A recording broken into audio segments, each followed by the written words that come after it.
Hi ma'am, good morning po. Ma'am, ito po yung actual item check lang po. Kasi hindi ko na po ma'am na-test kasi medyo para po mahabol namin sa shipping today. Kasi po may pasok ako today kaya hindi ko na po nagawa yung video. Yan, pero ito po yun, may 30 days warranty naman siya. Yan. Tapos yung likod. Yan, may warranty sticker naman po. Ma'am, bawal po alisin or buksan po yung video card para hindi po ma-void yung warranty na yan. 30 days naman po to warranty namin upon item base. Pag hindi po working yan, message nyo lang po kami, papalitan po namin yan. Pag hindi po talaga nag-work. Yan po, may warranty sticker po yan.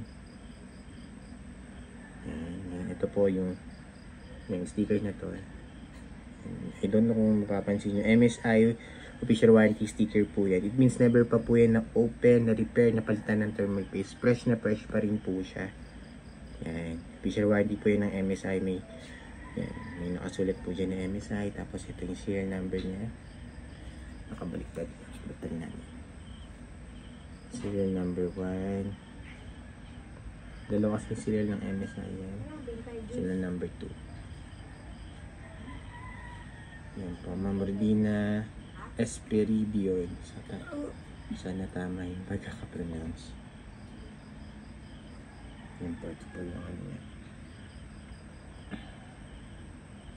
Serial number 2. Yan. Ito po. Yan. Nasensya niya mama.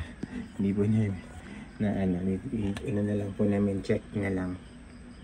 Yan. Okay. Tapos pakita ko lang po yung time and date. Nire-record po to.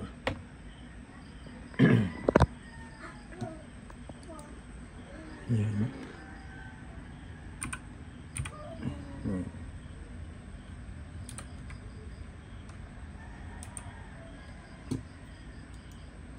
Yan.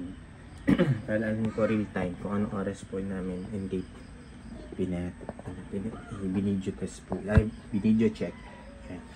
5:47 AM Wednesday, December 4, 2024. Yan po. Yan po yung real time and date. Okay. Gusto nyo po i-double check kung legit. Yan po. Pwede nyo puntahan yung website. Okay. Yun lang po. Thank you. Bye.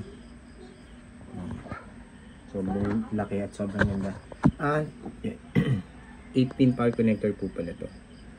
Gamit lang po kayo rated at branded na power supply. Minimum 550 watts. Huwag po kayong gagamit ng generic na power supply man para hindi po masira yung video card nyo. Huwag po kayong gagamit ng generic na power supply. Branded at rated lang po. 550 watts minimum. Okay na po yun.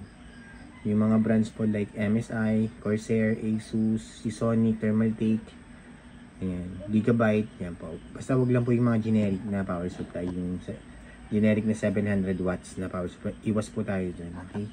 550 watts rated at branded lang po gamitin natin. Yun lang po. Thank you. Bye.